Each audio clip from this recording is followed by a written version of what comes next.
And study to be quiet and do your own business, and to work with your own hands as we commanded you, that you may walk honestly towards them that are without, and that you may have lack of nothing.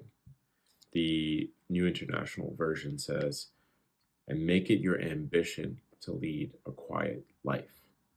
How often are we looking for fame, for the approval of others, for a loud life, something that we see on social media that we may have been led to feel like is valuable or desirable?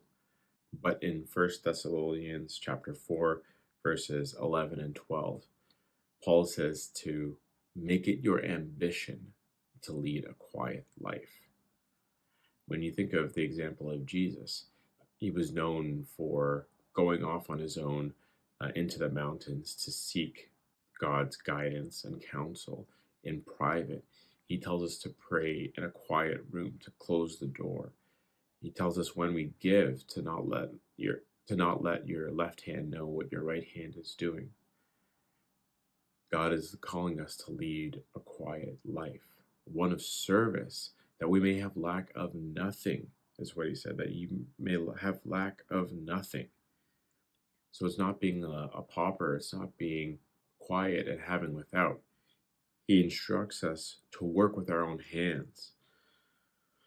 I feel like there's something really grounding in that, in working with hands. For me personally, in my walk with God, I found him while I was outside a lot.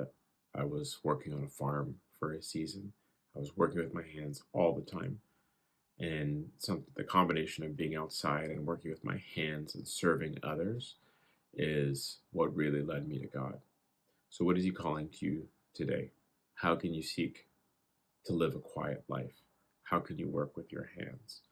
And my prayer for you is that you may have lack of nothing in your service for God's kingdom.